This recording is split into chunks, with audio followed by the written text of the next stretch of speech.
What does it take to drive strategic communications? I'm Annie Gibbins. Women's Biz Leaders starts now. Women's Biz Leaders, brought to you by Women's Biz Global, where each episode we dive into the journeys and successes of remarkable women in business. In this episode, we dive into the fast-paced world of communication. Joining me today is Felicity Zadro, founder of Zadro Agency. Welcome, Felicity. Hi, Annie. Thanks for having me. Great to have you on the show. I love talking marketing, communications, all things fun and self-promotion and business promotion. I mean, what a happy place to work in. Now, you started your business back in 2007, I believe. So what a big, bold move that was. I'd love you to share with our viewers today what led you to go, you know what, I'm going to dive into the whole entrepreneur space to start, then become a small business owner at that time. Well, it was a great time, and half of it was about frustration, actually. It was about, in that time in communications, you would be briefing a copywriter over here and a web developer over here and a designer over here, and no one really talked to each other. And I was thinking to myself, this really has to be a better way.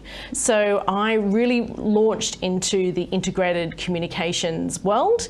It's sort of how we work now, but 20 years ago, it was actually quite new. And especially bringing that way of working into the small and medium-sized and association sector was actually quite different. So we knew that the larger end of town, you know, would have been doing things in a much more innovative way, but it hadn't filtered down into that medium-sized business yet. So I thought, well, you know, if not me, who, and you know, all that sort of stuff. And so I went from there and started my business. I went to my boss. I said, I need a pay rise and I work a couple of extra less days a week, and went from there. And that's where it happened. Oh, fantastic. Yeah. I also wanted to create a workplace, which was really important to me as well, that where I wanted to work. I had had a couple of really bad experiences, and I wanted to create a workplace that was interesting and challenging and supporting of each other, and a real team environment.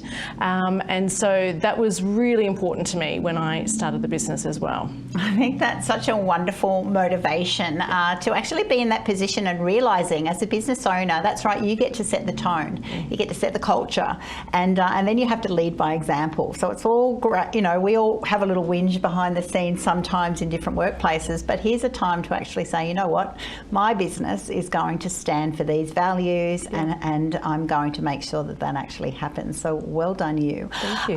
Massive learning curves. What were your biggest learning curves early on for those people who are at that early stage now? They're diving into those new businesses and it's hard. Every industry is competitive. What were your biggest learning opportunities, we'll call them? I think being so young when I started as well, and not having had any real business experience myself, or hadn't even worked in an agency before, I thought to myself at times, you know, what am I doing? Yes. Of course, like everybody. But I think I learned very early on that I had to back myself, even when I had no evidence to suggest that I should. I also didn't look at competitors. I didn't do that because it was too intimidating. I needed to be very focused on what I wanted to do, and I knew what that was. I wanted to be a connector between our clients and their communities so that they could create authentic and real relationships. And that could be with members, with clients, with the media, with the government. That was what I was focused on. So I learned very early that the power of having a very strong mission and being so determined that that was the direction for me, that really encouraged me along very quickly, as well as, you know, all the learnings and all the mistakes.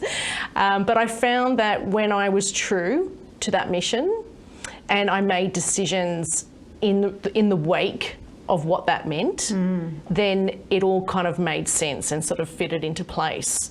And that was something that I think you have to feel as an entrepreneur. I don't think you can learn that. You can certainly read about it and expect it to come, but the feeling of that is quite personal. And I had that very early on. You know you're in those moments. So you go, oh my goodness, I'm going to have to, really back myself when no one else is, make a call on something and just keep showing up. Absolutely. Along the way, you've also then started to win awards, nominate for awards, win awards. How important is that while you're building your business and your brand? I think one of your awards was Unsung Hero, so obviously you needed to do a bit more self-promotion. You're not unsung anymore. But how important are awards in this whole business journey? You know, I think I like awards, and I do recommend that our clients enter them a lot. And that's because they have this benefit of self-reflection. You have to stop and gather the evidence and think about what you've done. And I think, as most business owners would know, that you can have, you know, the most incredible highs and you can have the lowest of lows, and that can all happen on a random day before 12 o'clock. But I think the process of entering awards and then winning them is really that stop, reflect, celebrate moment. When you actually get to pop your head out a little bit more and have a look at the impact that you're making. And, you know, all our awards that the team has won, I mean, regardless of whose name is on the award, it's all a team effort. So it's important for us to really sort of stop and think about and celebrate, you know, have fun. We're all very serious a lot of the time.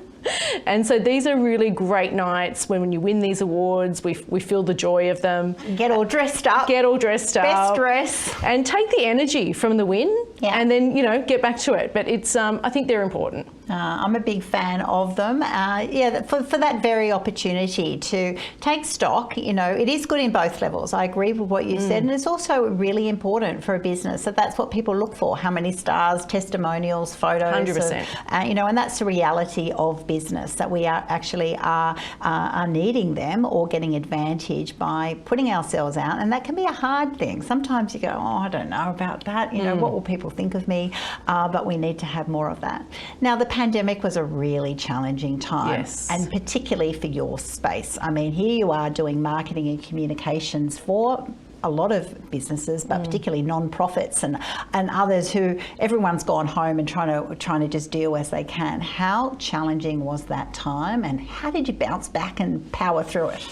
Oh, it was definitely the darkest time in our 17-year history. Being in marketing and communications, we were working in industries that were literally shut down. So we actually, the impact was swift. We lost 85% of our contracts in 10 business days. It was extraordinary. It was brutal. And we were involved in a whole range of projects and organisations, and it was a really, you know, very serious and very dark time. My major concern at the time was definitely my staff. I went very early and wanted to make sure that they all had a good period of notice paid and all their entitlements. That's very difficult to do when you don't have any income. But I wanted to really make sure that that was what I did. And I was, interestingly, talking to other CEOs, not many other people had done that in my circle. So that was something that I was very, very much focused on. And the other thing was, as horrible as it was the first time actually in 13 years that I had stopped. And I actually used it as a time of reflection and contemplation about what we'd done, had that been enough, where we're going, etc. Then the big decision was, for me personally, was after being knocked out with a left and right, lying on the boxing ring floor, did I have both the will and the energy to get myself up and dust myself off, knowing how hard it is to rebuild? Because I'd already done it.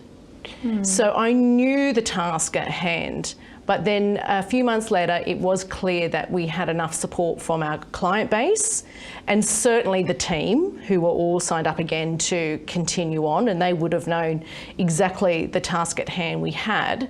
And so we went again, but we did things differently. We really used that opportunity to recreate the business, really, from the ground up. We changed systems and processes and technology, a philosophy of how to do things.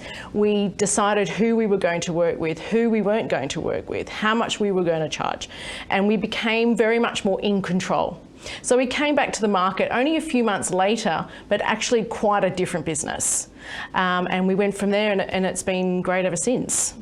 Absolutely incredible journey, and so congratulations to you just personally. I think it's absolutely brilliant, because the reality of losing 85% of your business in 10 days, I mean, that's just, it's devastating, mind-boggling. You, if you're not under the doona sucking your thumb or something, I don't know, because that's those moments that you just suddenly realise what your on costs are, and when you don't have that revenue, it's the unimaginable. And so to be able to do that and take that with in such grace, really, although I'm sure there were not always wonderful days. That's but right. Also coming back to your values, you're known for valuing honesty, integrity, but you actually communicated that in the way you treated your staff leading into that sudden closure, and therefore it's not surprising that those team members were suddenly coming back to you at a time where people were then in more demand on the market. It is a time that other people can see opportunities for change. Absolutely. But they actually did come back and support you. So that's where you can feel confident in the reasons that you operate the way you are. Did you find that? Oh, 100%. And I think it was, there was a real moment of, what have I been doing? And I think this is really important going into any type of crisis for business. Every day, you need to build a business that will prepare you for a crisis every day. It's not about the crisis, it's about the work that you've done beforehand. Yes. And taking that long-term view is really important, because I could have probably made a lot more money making short-term decisions that were against my values. But would I still be here today talking about it? I don't know if I would. And also, you want to be able to operate in a way that you're proud of, the body of work and how you've shown up in the world. And people are watching all the time. So I think, it was a real point of reckoning. I don't really need to go through it again. Thank you very much. Been there, done that. Been there, got Survived. the T-shirt. But also to choose to use that crisis for good as well, for the good of myself and my family and my team and our customers, I think was really the turning point for me. Like, what am I going to do with this crisis, and how am I going to move forward from this point? So the big decisions to be made. Absolutely.